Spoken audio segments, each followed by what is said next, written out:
Tila praning o paranoid na itong si Pangulong Marcos Jr. At ito'y kaugnay ng mga sinasabing banta ng destabilisasyon. Yan po ang naging pahayag ni Vice President Sara Duterte. At ayon po sa kanya, talagang siya nga ho, wala ho siyang ginagawa pero talagang paulit-ulit po na inaatake ng administrasyon ang Vice Presidente. At dumalo po sa isang forum, yung sa Kamuning Bakery, ito pong si VP Sara Duterte.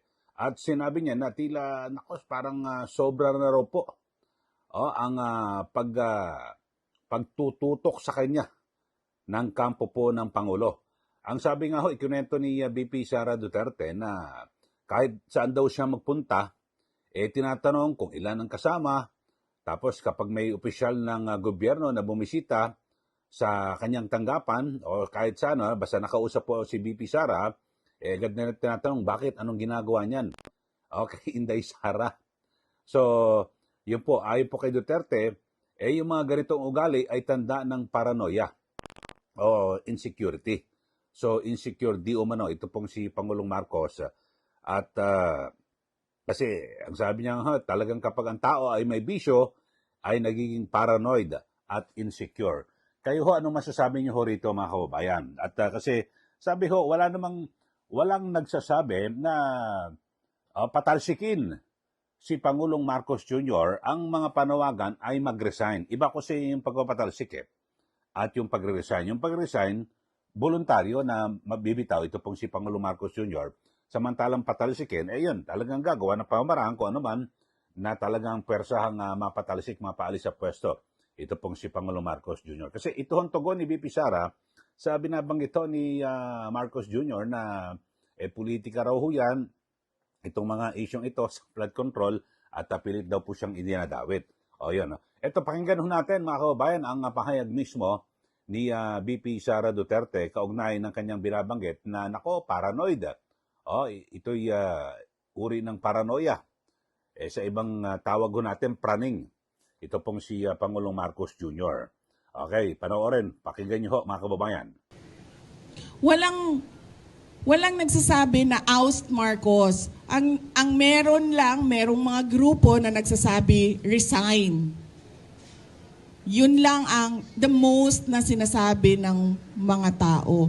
At nagtataka ako sa administrasyon, bakit nila sinasabi na destabilisasyon ang pagpapahayag ng mga tao sa galit nila. Kasi hindi yun destabilisasyon. Yun ay freedom of speech and expression. So kahit man mag-rally ang mga tao araw-araw sa EDSA, hindi destabilisasyon yan. Freedom of speech and expression yan. Pagpapahayag yan ng galit mo, paghahanap yan ng accountability, ng transparency sa administrasyon, sa gobyerno. So hindi yan pagpapatalsik sa Pangulo. Kaya lagi ako, kahapon din, yan din yung tanong ko. Kanino ba nanggagaling yung destabilisasyon na salita? Sa administrasyon. Kasi, duda ko, natatakot sila sa posibleng mangyari sa kanila. At alam naman natin na matagal na talaga silang insecure. Noong kampanya pa lang, madami na akong kwento ng yung panggigipit nila sa campaign team ko. So alam ko na noon, at yung mga pinagsasabi ni Lisa Marcos noon pa. So alam ko na insecure. Alam na natin na insecure. Siguro takot. Kaya nila nasasabi may destabilisasyon. Kasi takot sila. Kasi totoo yung sinasabi ng mga tao na ginagawa nila. Hindi nila ma-deny kasi nasa papel 'Di ba? Nakikita mo sa budget ang nangyayari. So hindi ma-deny, so takot. Paranoia, siguro, Kasi 'di ba pag ikaw ay hindi siguro, paranoia talaga 'yan. Unang-una, insecure, pangalawa takot, pangatlo paranoia. Kasi ang tao na may bisyo, nagiging paranoid. Na magbibigay lang ako ng example, pinapa-explain ng mga departamento kung saan ako pumupunta at bakit matagal ako sa isang lugar. Ganun na yung papel na umiikot sa loob ng gobyerno. Yan ang politika. 'Di ba? Magtatanong sila, anong ginawa ni Inday Sara doon? Ilang oras siya? At sino ang mga tao doon? At yung mga kawani ng gobyerno na nandun, ipa-explain bakit sila nandoon. Ganun yung galawan sa loob ng Office of the President. So, makikita mong medyo paranoid. O, yan po ang pahayag ni VP Sara Duterte. So talagang kahit saan daw siya magpunta, talagang yan po sa Office of the President, ganun daw po ang galawan. Anong ginagawa niya, ni Inday Sara sa ganyan? So, ibig sabihin, planning ka mga kababayan. So, yun po ang sabi ni VP Sara. At binanggit din mga kababayan, na, di ba, nang tanongin ang Pangulo kung na aabot ba ang isyong ito sa sa Malacanang, sa Office of the President. Sabi hindi raw po aabot. So parang sabi po ni VP Sara, masyadong kumpiyansa naman itong si Pangulong Marcos Jr. Mukhang kontrolado niya yung magiging desisyon o resulta ng investigasyon ng Independent Commission for Infrastructure, mga kababayan. So yun at kayo ano masasabi niyo rito sa pagkapraning? At napakatindi ngayon dito po sa issue po ng flood control ay grabe matindi yung binanggit dito po kay kay Senador Bongo. Mukhang siya pa ata ang ang uunahin. Pero dito mga kababayan, naliwanag na yung mga gagawing at nagawa na o ginawa kilos protesta ng iba't ibang grupo dito po sa ating bansa, ito po ay normal na yan mga kababayan kasi may issue Ano po yung issue? Yung matindi at malawak po na katiwalian na nangyayari dito po sa ating bansa, di po ba? So talagang matindi di ba? Lahat po galit. O ngayon may mga lumalabas na mga survey na kung saan ay talagang dapat po ay meron pong managot at may makulong dito po sa corruption na ito na nangyayari dito po sa ating bansa, mga kababayan. So, yun talagang hindi po may iwasan na magalit po yung tao kasi, di ba,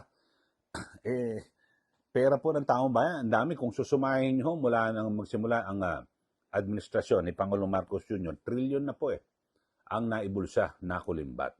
Di po ba? So, kayo ano masasabi nyo rito? Ito ba ay talagang praning na po ba ang Pangulo at kabado? Kinakaban ba o paano?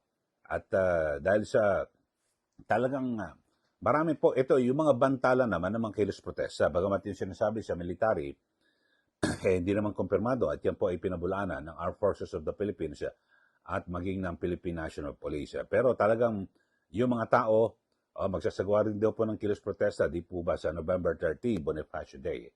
So talagang sunod-sunod at hanggat hindi nagiging maayos, matino at kapanipaniwala yung magiging resulta ng investigasyon dito po sa flood control, hindi po matatahimik ang taong bayan. At karapatan po ng lahat na magsalita at bumatikos dito po sa sa sino mang opisyal ng ating pamahalaan. At sa katunayan mga kababayan ay meron latest na pahayag ang Supreme Court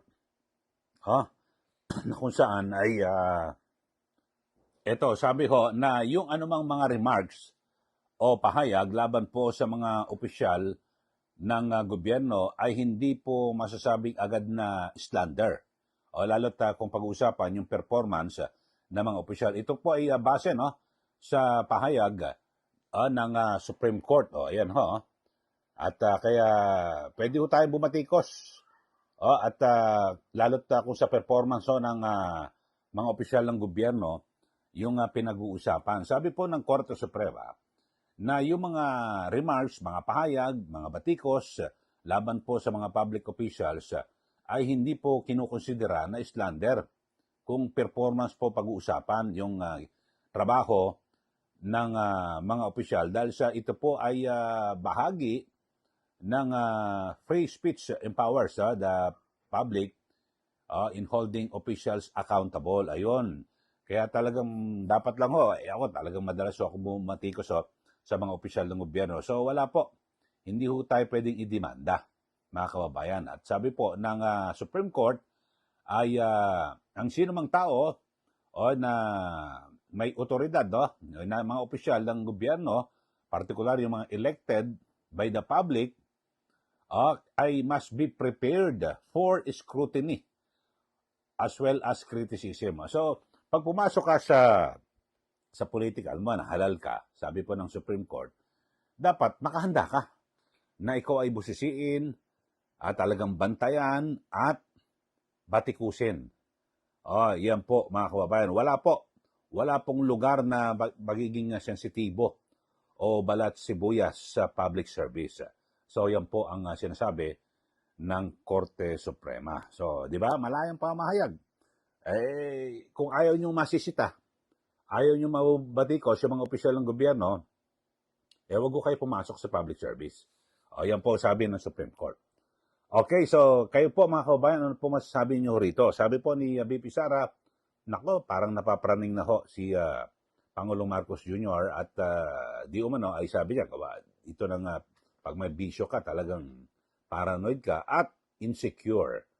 Kasi hindi raw po may itatago Ito hong issue po ng corruption, lalo na yung sa budget, kasi may papel Di ba, andyan kung paano ninakaw yung pera ng taong bayan at base po sa mga sa iba't ibang mga pananaw, dapat may pananagutan dito ang Pangulo kasi siya po ang pumirma para maging ganap na batas. Kasi kung hindi niya pinirmahan yan, wala ho lahat yan. Wala, hindi po magiging batas at hindi po may implement at hindi mailalabas yung pondo ng bayan. Okay, so sa mga bago lang po sa ating channel, subscribe na po kayo at huwag niyo po kalimutan na i-like at i-share. Maraming salamat. Muli, ito po si Ka Eli. Magandang araw po sa ating lahat.